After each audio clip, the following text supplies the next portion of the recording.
Welcome back, mathletes. We have our second day of our solving one-step equations. So our ICANN learning targets for today, telling whether a given value is a solution to an equation. Basically, is this the right answer? Simplifying those equations first by combining our like terms, and then showing how to solve equations with those inverse or opposite types of math. Let's review what we learned last week. In order to tell whether or not a given value is a solution to an equation or not, we really have to substitute and solve. If it gives us the answer that we're supposed to have, it's a good answer. But if it doesn't equal what it's supposed to equal, it's not the right solution, and the person should go back and try again.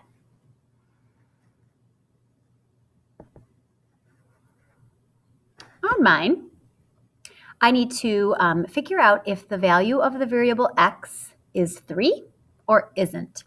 So I'm going to substitute the 3 in place of the variable x. Now I'm going to solve with order of operations. Exponents first. 3 to the second power is 3 times 3. And then 9 minus 5. Does it give me a 4 is my question. And it does. So is x 3? Yes, x is a 3. You try yours. 7b minus 2 equals 18. Does your variable also equal 3? We'll pause the video while you work. So if you substituted and solved, you should have gotten a 21 minus 2, which is a 19. And since 19 is not equal to 18, no, your variable b could not be worth the value of 3. So if somebody said the answer is 3, their solution is incorrect and they should go back and try again. Are you able to tell whether a given value is a solution? Remember, when we're solving these equations and we're trying to figure out an answer or how much is the variable, the first thing that we would do is write it out if we had words and simplify if possible. So our focus today is all on simplifying. Then the inverse is going to be shown on both sides of the equal sign.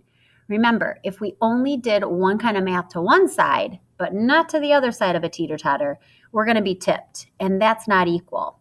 So we show it twice. Then we solve. Really only one side needs to be solved. And then we check that the answer we got for our variable is indeed the solution. So just like we practiced a moment ago, figuring out if a solution is the correct solution, you can check to see that your answers are right before anybody marks them wrong. So here's my first example. 7 times what equals 23.8? Step 1, write and simplify the equation. Well, the equation was already written for me, and it can't be any simpler. So 7y equals 23.8. Step 2, what is my inverse to solve this? Since my variable y is being multiplied by 7, my opposite is divide by 7. Notice how I showed it on the left and the right side of the equation. I also showed it in 2 different ways. So division can be shown with the symbol, with the dots and the line, or just a big fraction bar for division. Step 3, solve. 7 divided by 7 is 1, and 1y leaves me just with a y. So we cancel these 7s out. That's kind of the point of using an opposite, is that it's gone. The other side needs to be solved. 23.8 divided by 7 is a math problem I can just punch into a calculator. And that ends up with a 3.4 in value. I think the value of y is a 3.4, but I'm going to check just to make sure. Does a 7 multiplied by a 3.4 give me a 23.8? And it does, which means 3.4 is the right value. We'll give you one to try.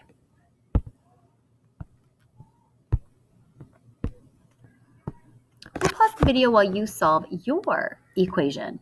What number take away 3 2/10 equals 5 1/10?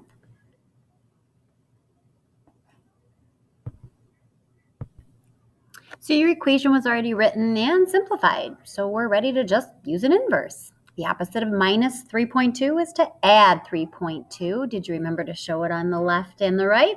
Did you choose the right inverse? The 3.2s, one being a subtract and one being an add, or next year you'll say one's negative and one's positive, they cancel each other out, meaning they have no more value. But the x is still over there with a value. It's just a mystery value. The other side is a 5.1 plus a 3.2, which ends up being an 8.3. So our value of the variable is 8.3. We can check, is an 8.3 minus a 3.2 a 5.1? And it sure is, which means 8.3 is the right value. How'd you do? So this one,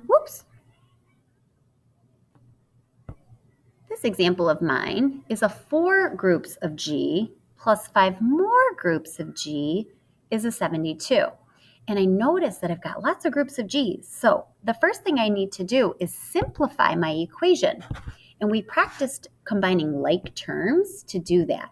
I can put my 4 groups of G and my 5 groups of G together by adding them, because the symbol between them says join these together, which really just is 9 groups of G. Now that I have a simpler equation, I'm ready to solve it with an inverse. The opposite of multiplying G by 9 is dividing G by 9. So I did my divide by 9 on the left and the right. Now I'm ready to solve. Well, the 9s cancel each other out, so I'm going to crisscross through them to show they only have a value of 1. And 1G just simply looks like G. I'm going to solve the other side, 72 divided by 9, and I know that 9 goes into 72 8 times. So I think my variable has a value of 8, but I'm going to check and make sure. Is 9 times 8 a 72? And it does work out correctly, so I know the answer is 8. We'll give you one to try. You also will need to simplify your equation first, then use that inverse on both sides to solve it. We'll pause the video while you work. So did you simplify your equation by doing 8 h's minus 3 h's, which is really only 5 h's? 5h equals 90, or 5 times what is 90? The inverse would have been a divide by 5. Did you know that that was the inverse? And did you show it on both sides of the equal sign?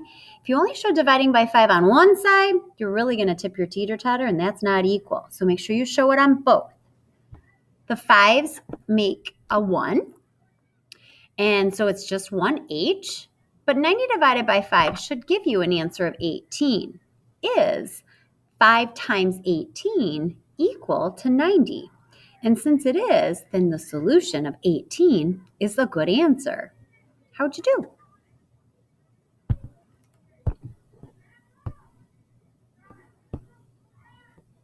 Here's my next problem. I see that I do not have an actual equation written, so my first job is to write one. So since product is a multiply word, I'm going to multiply my 6 and my variable k together. Then comes my equal sign and my total 18. Now I'm ready for an inverse to solve this. The opposite of multiplying a variable by 6 is dividing by 6. So I showed it in 2 different ways just to remind you that they're both the same thing. So I showed it on the left and I showed it on the right. Now I'm ready to solve. Well, 6 divided by 6 on the left side is just a value of 1, which means these 6's cancel each other out. But my variable k is still over there. On the other side of my equal sign, it solves 18 divided by 6 for a value of 3. I think the answer is 3, but I better check it just to make sure. Is 6 times a 3 equal to an 18? And since it is, then I know that my answer is a good one. Give you one to try.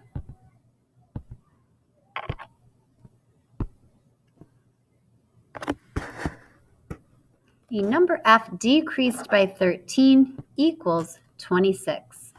We'll pause the video while you write your equation, use an inverse to solve it, and then check your answer. So your equation should have been written with your variable f taking away or subtracting 13, since decreased by is a fancy way of talking about subtraction, and then equals 26. Your inverse was the opposite of subtracting 13, which is to add 13. Remember to add it on both sides of the teeter-totter. One side has to get heavier by 13, and the other side does too. Otherwise, your teeter-totter will tip.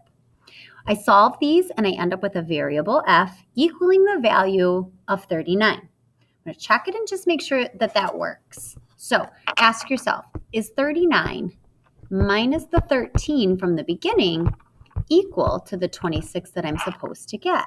If we punch this into a calculator, we would see that it works out okay, which means that's a good answer. How'd you do?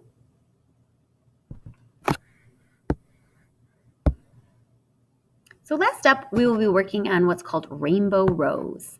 And with this, each partner is going to solve one of the problems from the same rainbow row. When you solve it, you should end up with the same value for your variable as your partner did. So for number 1, the x's should be the same amount. For number 2, your y's should have the same value, and all the way down through the rainbow. If for some reason your answers are different, you'll want to go back and figure out why. Whose answer is right? Whose answer is wrong? Happy practicing!